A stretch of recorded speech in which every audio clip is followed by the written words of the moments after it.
Halo guys, welcome back again to my channel bersama saya Hansen di sini dan seperti biasanya setiap harinya saya akan membuatkan video seputar cryptocurrency.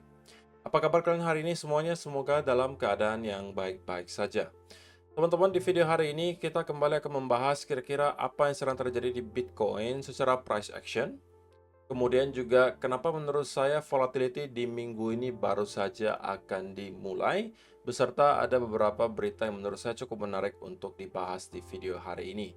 So, stay tune terus sampai akhir video, dan sekarang kita bakal mulai dari CoinMarketCap terlebih dahulu.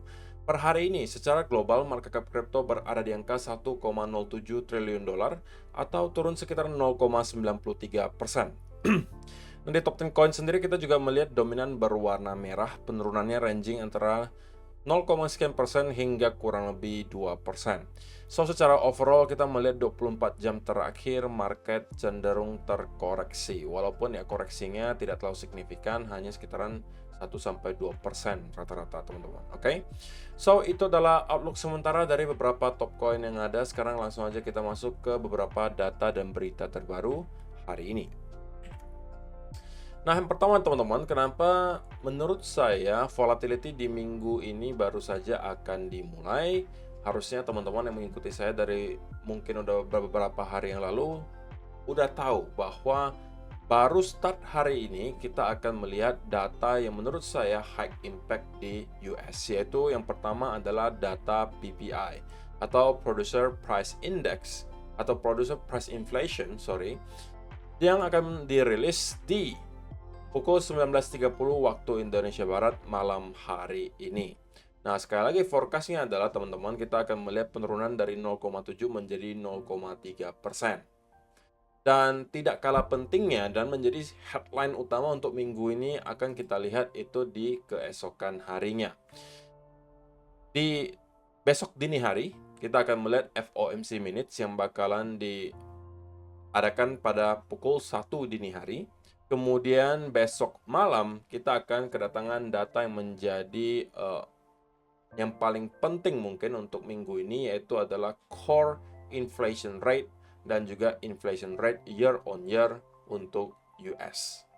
Jadi per malam hari ini kita sudah akan dapatkan data yang high impact, diikuti nanti dini hari akan ada FOMC minutes, kemudian plus besok malamnya kita akan melihat data inflasi dari Amerika Serikat. Sehingga untuk teman-teman yang sampai sekarang pun mungkin mempunyai posisi yang terbuka, please kalian harus tahu bahwa event-event seperti ini mempunyai potensi untuk menggerakkan market secara cukup liar. Sehingga kalau misalnya kalian mempunyai stop loss yang cukup dekat, kalian mungkin perlu melakukan evaluasi tentang kira-kira keputusan apa yang terbaik untuk kalian lakukan berikutnya. Untuk sementara, ekspektasinya semua rata-rata inflasi masih akan mengalami penurunan, dan itu tentunya juga yang kita harapkan terjadi. Karena kalau misalnya rupanya kita melihat ada salah satu data di sini yang menunjukkan bahwa rupanya inflasi penurunannya tidak sesignifikan yang diekspektasikan, maka itu akan kembali menaikkan sentimen orang-orang yang merasa bahwa The Fed bakalan kembali menaikkan suku bunga satu kali lagi. Artinya semakin banyak orang yang akan merasa mungkin persentase bahwa The Fed akan kembali menaikkan suku bunga satu kali lagi itu lebih besar. Kalau misalnya rupanya data inflasi itu menurunnya tidak sesuai dengan ekspektasi atau bahkan justru kembali mengalami peningkatan.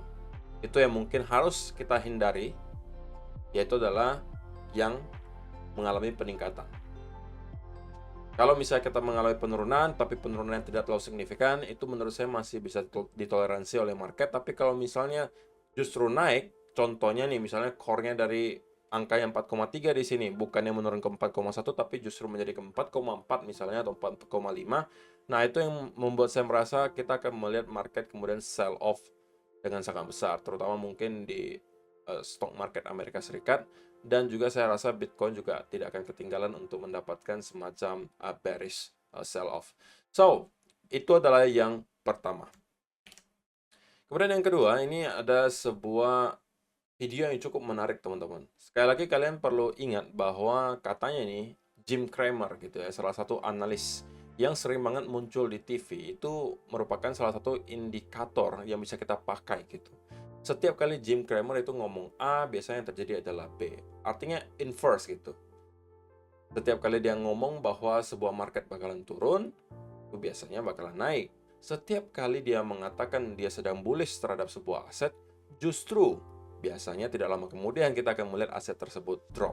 Dan baru saja teman-teman, kalian bisa mungkin dengar sekilas apa yang disampaikan oleh Jim Cramer di sini.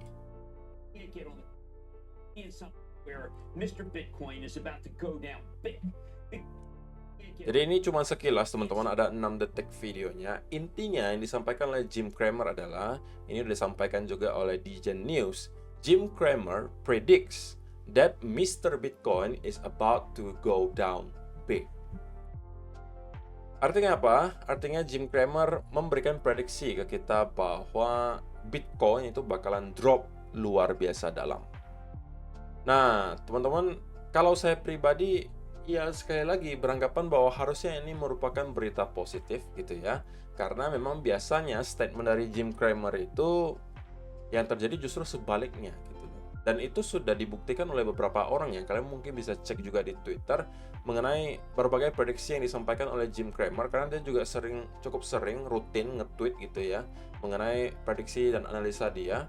Tapi ada orang yang iseng gitu ya mengikuti semua tweet dia mengenai analisa dan juga prediksi dia, dan mayoritas dari prediksi dia itu justru adalah salah dan pergerakannya berlawanan. Ketika dia bullish, justru aset tersebut bearish. Ketika dia bearish, justru aset tersebut bullish. Dan ini juga kembali mengingatkan saya kepada apa yang kita lihat beberapa hari yang lalu, teman-teman. Ketika kita membahas bahwa di berbagai media massa sekarang semuanya itu sentimennya terlihat cukup negatif. Terutama ketika kita melihat kemarin di artikel di CNBC, rata-rata itu nadanya atau tone-nya itu negatif gitu. Tidak ada sama sekali yang merujuk ke arah bullish. Itu juga kenapa saya sampaikan di video kemarin, apakah itu adalah trik gitu ya dari mereka untuk kemudian membuat kita kembali merasa ketakutan, kemudian menjual semua aset yang kita punya, dan pada akhirnya mereka lah yang menyerok. Who knows gitu ya. Apakah pertanyaannya kali ini Jim Cramer benar bahwa Bitcoin akan mengalami drop yang luar biasa dalam, atau lagi-lagi kita akan melihat sesuatu yang berkebalikan, itu justru terjadi terhadap prediksi yang disampaikan oleh Jim Cramer. Kalau saya pribadi ya masih beranggapan bahwa harusnya yang kita bakalan lihat itu justru bullish ya teman-teman. Itu kalau saya, opini saya pribadi.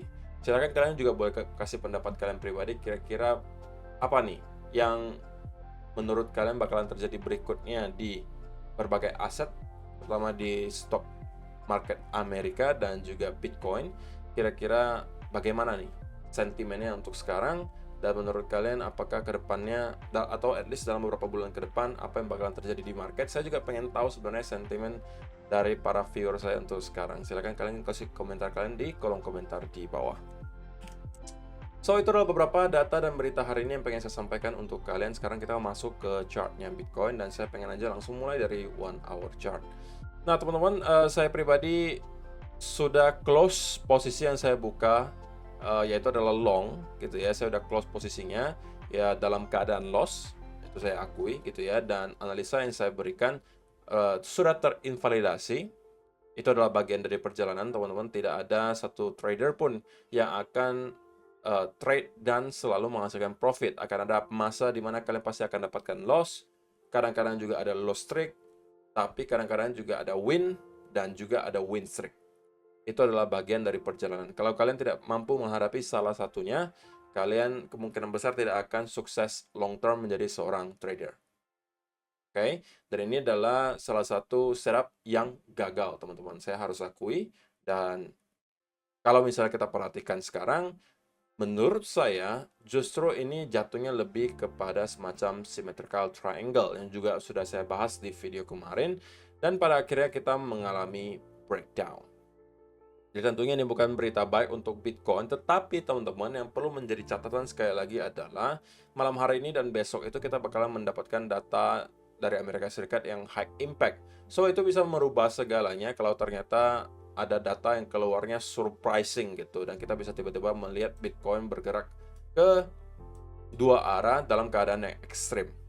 So, teman-teman kalau misalnya belum mempunyai setup sama sekali sampai sekarang atau belum membuka posisi apapun, saya rasa untuk sekarang bukan saat yang terbaik untuk kembali terlalu agresif.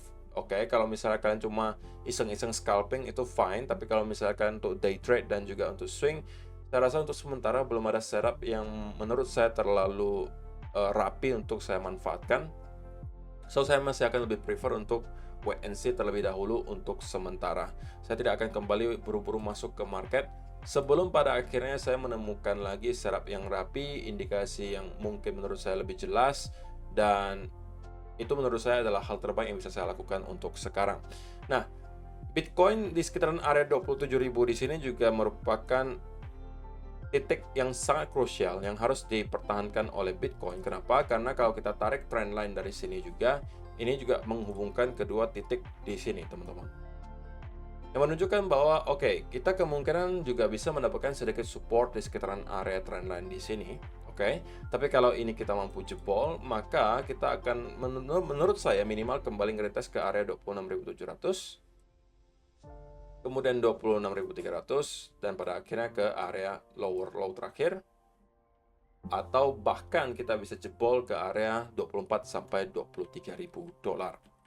Oke, kalau teman-teman yang ada sempat masuk sell karena mungkin memanfaatkan symmetrical triangle di sini, saran saya secepatnya menggeser stop loss-nya ke arah entry. Saya agak ragu bahwa ada dari teman-teman yang sempat memanfaatkan karena sell off yang kita lihat di sini itu cenderung cukup agresif gitu ya, dan tidak ada kesempatan bagi kita yang konservatif untuk kemudian masuk karena tidak ada breakout dan juga retest. Nah, kita hanya langsung sell off di sini dan kita sudah cukup jauh berada di bawah trendline tersebut. So, kalau misalnya teman-teman memang tidak sempat masuk ke sell di sini, ya sudah, berarti memang belum rezeki. Atau kalau misalnya kalian memang sedang mau menunggu lagi setupnya, maka kalian bisa menunggu retestnya di sini. Tapi saran saya teman-teman, retest yang kita lihat di sini, kalau kalian memang mau masuk, retestnya itu harus dalam bentuk korektif seperti ini, teman-teman. Artinya kita juga sekaligus membentuk semacam bearish continuation pattern. Contohnya seperti apa? Kalau ini contohnya yang bearish, bullish, teman-teman. Nah, kita mau modelnya seperti ini. Oke. So, kalau misalnya seperti yang ini yang kita lihat breakdown, maka ini bisa teman-teman kembali manfaatkan untuk sell setup. Tapi kalau rupanya kita kemudian mendapatkan semacam rebound yang sangat kencang secara tiba-tiba dan kembali closing di atas area trendline di sini, maka ya kalian akan terhindarkan dari setup yang tidak rapi. Oke, alias kalian tidak akan masuk hanya karena retest di sini. Kalian, menurut saya, saran saya, kalaupun mau masuk dan memanfaatkan setup ini, itu adalah ketika ada semacam bearish continuation pattern, baru teman-teman start untuk kembali masuk. Ini pun saya rasa akan menghasilkan setup dengan risk to reward ratio yang pas-pasan, teman-teman.